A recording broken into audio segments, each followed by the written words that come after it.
नमस्कार। हर कहानी कुछ कहती है। आज की कहानी क्या कहती है, तो चलिए सुनते हैं कहानी हीरे की कीमत। पुराने समय की बात है। एक गुरुकुल था। वहाँ बहुत से बच्चे पढ़ते थे। गुरुकुल के आचार्य सभी को शिक्षा के साथ साथ नैतिक मूल्यों के विषय में अवगत कराते थे। उसी गुरुकुल में 3 गहरे दोस्त बन गए थे, श्याम, जुगल और प्रकाश। तीनों की दोस्ती बहुत गहरी थी। पूरे गुरुकुल में उनकी दोस्ती के किस्से मशहूर थे। गुरुजी भी उनकी दोस्ती से बहुत प्रभावित थे। तीनों एक साथ रहते थे, एक साथ अध्ययन करते थे, एक साथ खाना खाते थे। उसी गुरुकुल में एक राजकुमार भी पढ़ता था। राजकुमार अपने घमंड में रहता था। वह तीनों को बहुत नीच समझता था। एक बार आचार्य जी ने सभी विद्यार्थियों को बुलाया और सभी को एक छोटे से पहाड़ के पास ले गए। उसके बाद उन्होंने कहा, जो भी विद्यार्थी ऊपर तक चढ़ जाएगा उसे इनाम मिलेगा।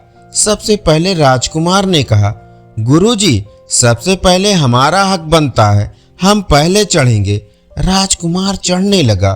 कुछ दूर चढ़ा ही था का फिसल कर नीचे आ गिरा। यह देखकर सब हंसने लगे। राजकुमार को बहुत गुस्सा आया, लेकिन गुरुजी के आगे वह कुछ बोल ना सका। उसके बाद बारी बारी से सभी छात्रों ने कोशिश की, लेकिन जो भी चढ़ने की कोशिश करता फिसल कर नीचे आ जाता था। सबसे बाद में उन तीनों दोस्तों का नंबर आया। तीनों ने आपस में सलाह की, श्याम, देख, जुगल की पकड़ अच्छी है, वह चढ़ सकता है। अगर हम तीनों कोशिश करेंगे तो कोई नहीं चढ़ पाएगा। हम एक काम करते हैं, मैं और श्याम नीचे से सहारा देंगे। पहले तू मेरे कंधे पर चढ़ जा, फिर जुगल तेरे कंधे पर चढ़ जाएगा। इस तरह वह आधी दूरी तक पहुंच जाएगा। ऊपर ज्यादा फिसलन नहीं है, वह आसानी से चढ़ जाएगा। हम तीनों न सही, एक को तो इनाम मिल जाएगा। यह सुनकर जुगल बोला, ठीक है भाई, जो भी इनाम मिलेगा मैं तुम दोनों के साथ बांट लूंगा। श्याम और प्रकाश ने सहारा दिया और जुगल किसी तरह ऊपर पहुंच गया। कुछ देर बाद तीनों गुरुजी के पास वापस आ गए। उनकी एकता देखकर गुरुजी बहुत खुश हुए। गुरुजी ने एक चांदी की डिब्बी दी और कहा, बेटा, जब मुसीबत में हो तब इसे खोलना। चांदी की डिब्बी लेकर तीनों वापस गुरुकुल आ गए। लेकिन अब समस्या ये थी कि उस चांदी की डिब्बी को बांटे कैसे। उन्होंने डिब्बी को एक जगह छिपा कर रख दिया। उसके बाद श्याम ने कहा, हम तीनों में से जो भी मुसीबत में होगा वह इस डिब्बी को खोल कर देखेगा। इस तरह कुछ दिन बीत गए। एक दिन तीनों अपने गुरुकुल के अन्य छात्रों के साथ जंगल में जा रहे थे। चांदी की डिब्बी उन्होंने अपनी जेब में रखी हुई थी। तभी वहां डाकुओं ने उन्हें चारों ओर से घेर लिया। सभी छात्र बहुत बुरी तरह घबरा गए। डाकू उन्हें बंदी बनाकर ले जाना चाहते थे। तभी उनकी नजर राजकुमार पर पड़ी।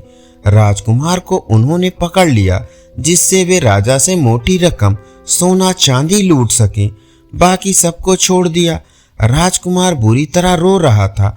कोई भी उसकी मदद करने के लिए नहीं आ रहा था। जब वे राजकुमार को ले जाने लगे तब श्याम ने चांदी की डिब्बी उनकी ओर फेंक दी। चांदी की डिब्बी में एक हीरा था। हीरे को देखकर डाकुओं की नीयत खराब हो गई।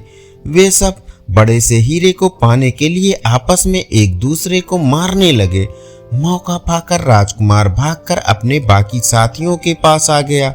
वे सभी भागकर गुरुकुल पहुंच गए। उधर हीरे के चक्कर में सारे डाकू मारे गए। राजकुमार ने श्याम, जुगल और प्रकाश से माफी मांगी। उसके बाद उन्होंने अपने पिता राजा को सारी बात बताई। राजा ने तीनों को अपने राजमहल में बुलाकर सम्मानित किया।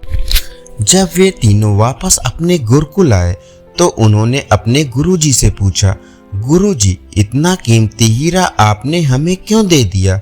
यह सुनकर गुरुजी हंसने लगे और बोले, बेटा, वह केवल एक कांच का टुकड़ा था जो बिल्कुल हीरे जैसा दिखता था।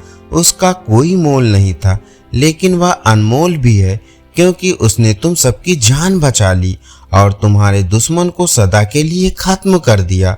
अगर तुम उसी समय वह चांदी की डिब्बी खोलकर देख लेते तो तुम उसे पाने के लिए आपस में एक दूसरे के दुश्मन बन जाते। इसलिए मैंने मना किया था। मुसीबत में तुम्हें हीरे से ज्यादा अपनी जान प्यारी लगी, इसलिए तुम्हारी जान बच गई। उस दिन जब मैं तुम्हें पहाड़ पर चढ़ा रहा था, तब तुमने एकता दिखाते हुए अपने साथी को ऊपर चढ़ाने में मदद की। गुरुजी की इस शिक्षा से सभी छात्र बहुत खुश हुए। धन्यवाद।